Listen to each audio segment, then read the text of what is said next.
We are going to be looking at some disturbing videos, strange and odd news stories, and as always, let's go ahead and get right into today's video. So like with yesterday's video, there are a few things I do want to go ahead and get into and talk about. We have Stephen King saying something very weird, which makes a certain list look that much more real. And then we have very horrific weather taking place on the East Coast, but something very unusual was seen on radar. But first, let's go ahead and start with this doozy. This was tagged to me by an individual named James Kikorzy on X, and it was also reposted by a good friend of the channel, Glamham. This article was published on July 9th, updated on July 10th from USA Today. The United States government plans to drop a horde of flies over Texas border and other states, and here's why. And this is kind of eerily reminding me of when Bill Gates had released all those GMO mosquitoes. Transmitted by mosquitoes. I brought some here so you could experience this. We'll let those roam around the auditorium a little bit. There. There's no reason only poor people should have the experience.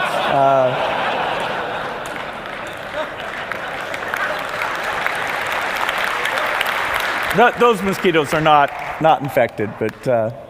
So apparently, or supposedly, as to why they are releasing all these flies on the public, has to do with the United States reclosing its southern border after a flesh-eating parasite is seen further north in Mexico. But in actuality, and reading this article from the AP, the border is closed to livestock imports coming from Mexico. This is because the United States, they are very worried about a certain parasite called the New World screwworm fly, and they are saying the female flies lay eggs in wounds on warm-blooded animals, hatching larvae that are unusual among flies for feeding on live flesh and fluids instead of dead material. American officials worry that if the fly reaches Texas, its flesh-eating maggots could cause large economic losses, something that happened supposedly decades ago. Claudia Sheinbaum, Mexico's president, is saying that authorities over in Mexico are following all established protocols to deal with the northernmost case. Mexican authorities say that the country has 392 infected animals, down nearly 19% since June 24th. The problem is we don't know who to believe. Mexico is saying that this problem is over-exaggerated, while the United States is saying that this problem is very big, to the point that we have to release all these flies on the public. So the plan is to breed millions of sterilized flies and drop them over the Texas-Mexican border and other states to protect more than 100 billion United States cattle and beef industry from the New World screwworm. Plan is to dump these sterilized male screwworm flies on the population, hoping they go ahead and breed with the female version, creating infertile eggs. Now they say something like this worked in the 1950s, but all I can think about was when Bill Gates released those GMO male mosquitoes to fight back malaria, and then oddly enough, a year after he did that, there were, as coincidence may have it, increased cases of malaria in the United States. They, of course, had to release the fact checkers from the toilets and sewers they reside in to let us know that Bill Gates releasing these GMO mosquitoes had absolutely nothing to do with the increased cases of malaria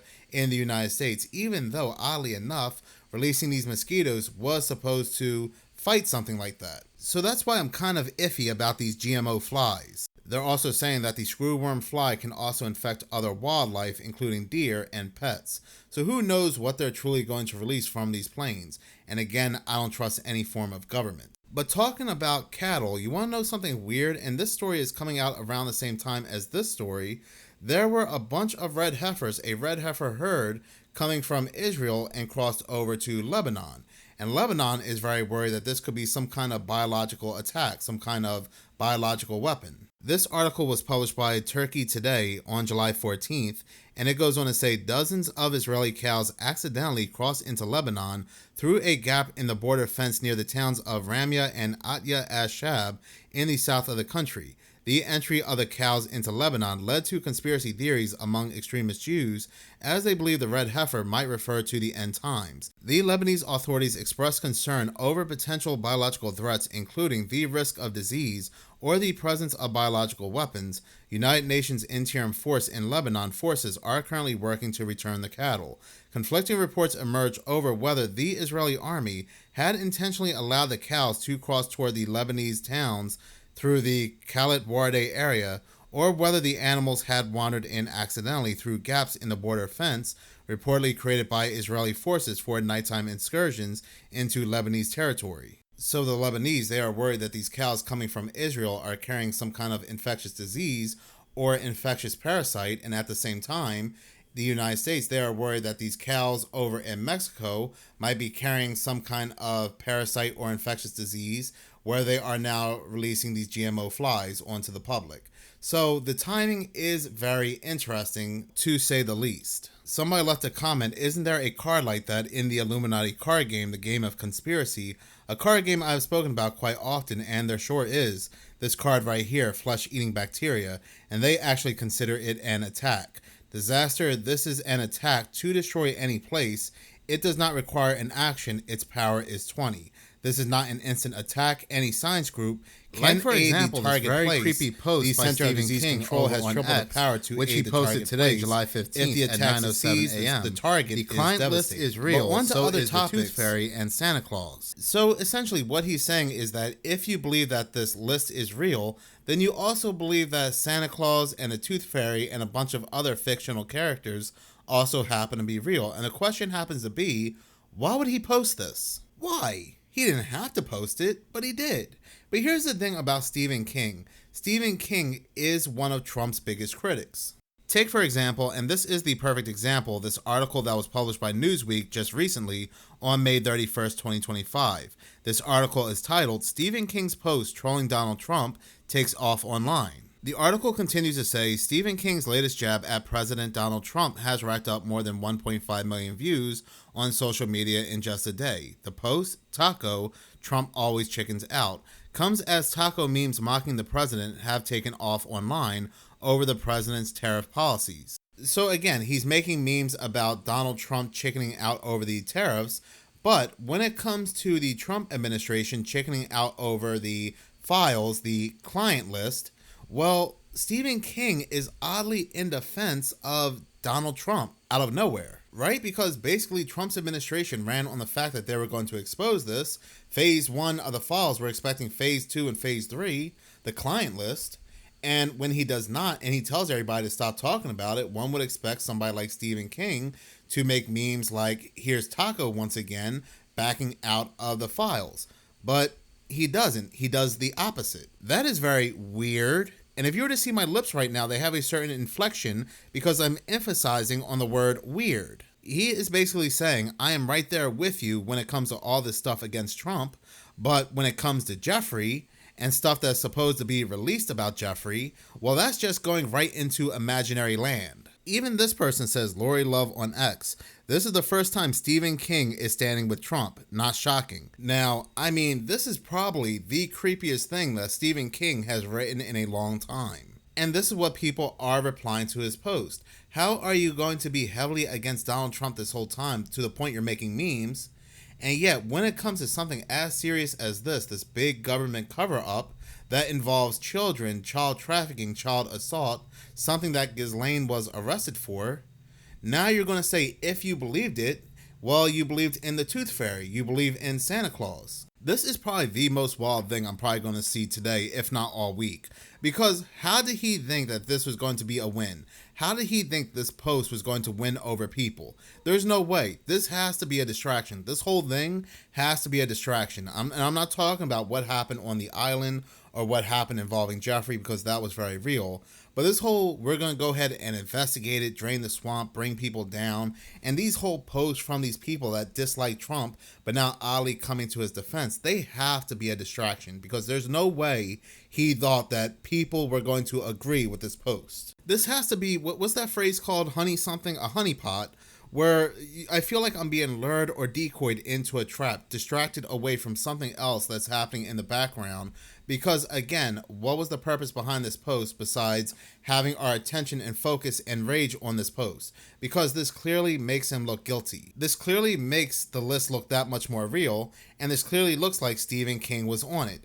I mean, there's really no other way to take this post. There are very, very few people coming to Stephen King's defense and trying to make sense of what he said. For example, I'm reading this article from Unilad.com, discussing the tweet over on Reddit. One person suggested, pretty sure he's saying it never existed, as they went on to suggest Trump made up the list as a big scandal he could lay bare just to help his presidential campaign.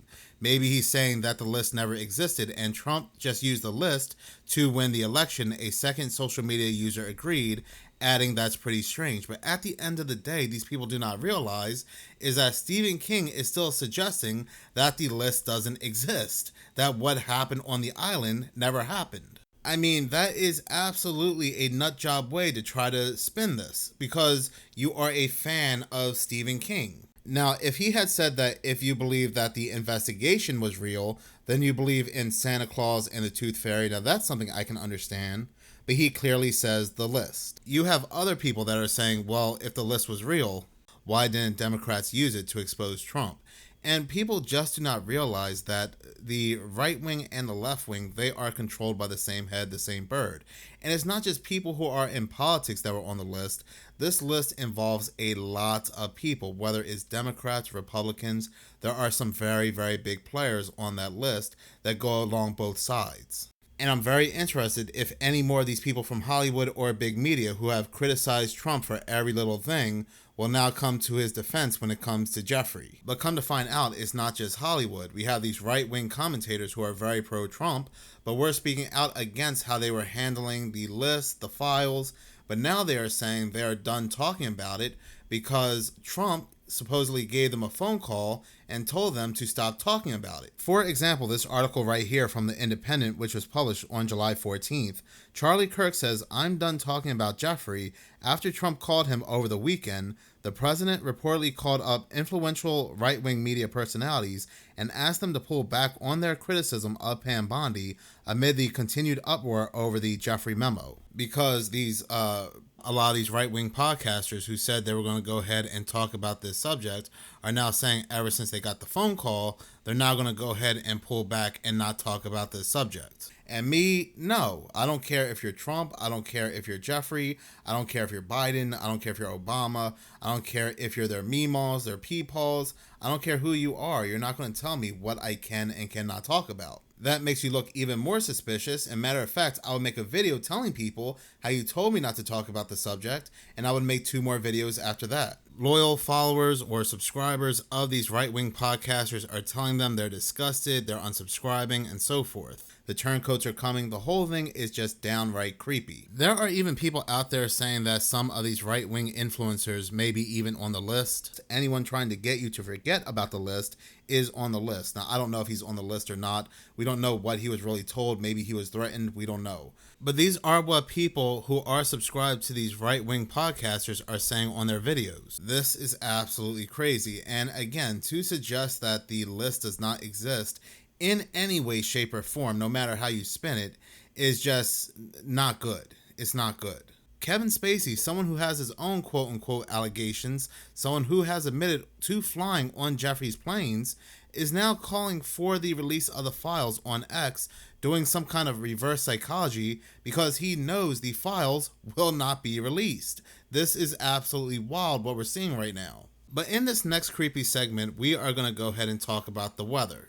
Like, for example, this news article right here, a state of emergency has been declared in New Jersey as severe storms flood United States East Coast from Virginia to New York. So needless to say, the East Coast is just getting hammered by historic rain, what they're calling 1 in 1,000 year rain events. I even saw one news article say a 1 in 5,000 year flood. The rain was so bad in New York, even the subway was flooded, and I wasn't even just thinking about the rain and the water, I was also thinking about the bacteria.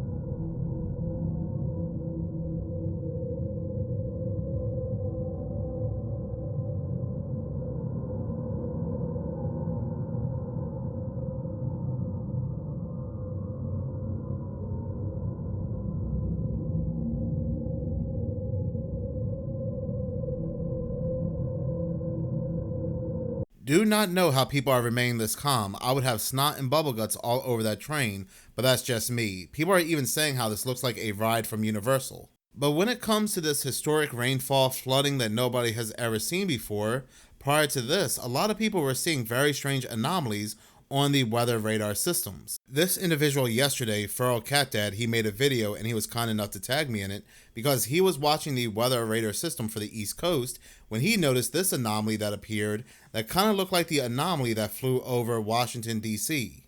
Hey boys, we're sitting here on stream and this storm just passed through the entire East Coast of the United States, and what the hell is this? What the frick is that, bro? Watch this. Hold on. Wait. Chill. Oh my god. I started at the wrong... Look at that! What is that? It's going from Orange Lake to frickin' Mount Sinai? Bro, what are they doing? Anyway, check your radar. Send me your pictures and videos. Okay, bye. So I'm going to go ahead and share his video below, and I do hope you all share his video as well. He does need a lot more views than what he's currently getting because that video is incredible. We have this beam shooting from Mount Sinai to Orange Lake or Orange Lake to Mount Sinai. And as of right now, it's being reported that New York is currently facing its wettest hour in history. This article by the New York Post, which was published on July 15th today, goes on to say, the Big Apple experienced its second wettest hour in history as torrential rain drenched the city overnight, with terrifying footage showing strap hangers trapped on subways by the freak flash flooding. This meteorologist was quoted as saying, New York City picked up a hair over 2 inches last night, 2.07 inches to be exact, making it the second wettest single hour ever recorded in the city. Now get this, it was bested by only nearly 3 inches of rain that fell in New York City during the aftermath of Hurricane Ida in 2021. So this is absolutely insane, and this proves that this is not normal. The only thing that bested this rainfall that's currently hitting New York was a hurricane that was a Category 4 back in 2021, Hurricane Ida. New York, the East Coast, they are not currently being hit by any hurricanes, so the question happens to be, what is causing all this rain? Is it possible whatever this was that was seen on this radar right here is what's causing it, aka weather modification, weather manipulation? While many locations in the United States are being flooded out, and not just the United States, but many countries are also dealing with horrific floods, there are other locations that are dealing with horrific fires. Multiple locations are currently facing horrific wildfires, and as I had spoken about in my video yesterday on Minutes of Horror, the Grand Canyon is facing 2 wildfires, and one of them just happens to be named the Dragons Bravo Wildfire, or the Dragons Wildfire. A lot of history, this historic Grand Canyon Lodge, a lot of artifacts are currently being destroyed by this fire, and not only that, there is also a Native American tribe that's located in the Grand Canyon as well that is currently in danger due to this wildfire. And again, there's zero containment, and there are people asking, well, why don't they use the cloud seeding? Why don't they use the weather manipulation to make it rain over the Grand Canyon to put out the fire?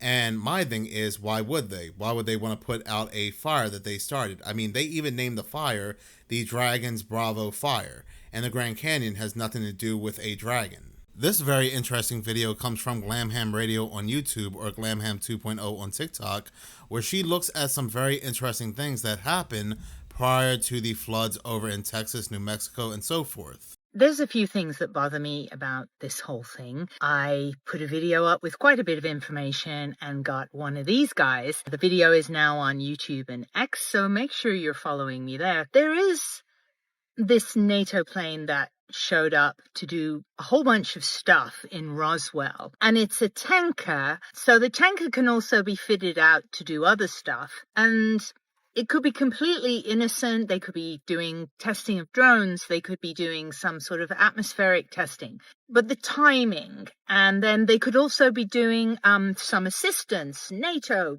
helping out. But the thing that just strikes me as odd is they arrived before all these floods, and they did make a pit stop in Texas. By the way, there was also this caught on a news clip, and then when I went to try and find the news clip again, my gosh, they are burying it. The Guadalupe River rising 8 meters in 45 minutes. And during the footage, look at this.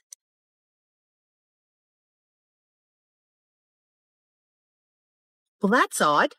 All I can say is Alaskan Musical Instrument also can do that. Hey, that's what an aurora is, right? You're charging the atmosphere, all those electrons making those beautiful colors. But Texas is too low to get those during a giant catastrophic flood. Let me know what you think, and I'll see you in the comments. Take care. This individual, the Don, is saying the same thing I'm saying. These floods, these waters, are not from a hurricane, not from a tsunami. So what's going on here? Let's get into the clips, family, because these floods is happening everywhere. This is just the beginning, birth pains, if you would, of their end. Not me though, y'all be safe. And as I've said, for educational entertainment purposes only, look at New York City, family. This is New York City. We didn't get hit with a storm like a hurricane or nothing. But could you imagine? Imagine a hurricane coming to New York City. Oh, because now this is all for educational entertainment purposes only, as I've said before. But the quote unquote weather experts have also said that a tsunami could be coming to the East Coast. Right? It's a possibility, they said. Now just look at what that water done to New York City and parts of New Jersey. And this isn't from a hurricane or anything. It's from rain, right? Thunderstorm. Yeah. What do y'all think? Leave in the comments below. Devon Honors. I know what it DEW. Peace. Thank you so much for watching. If you like this channel and you want to see more, please subscribe. If you're already subscribed, please like, as any engagement does help the channel grow. Once again, thank you so much for your support.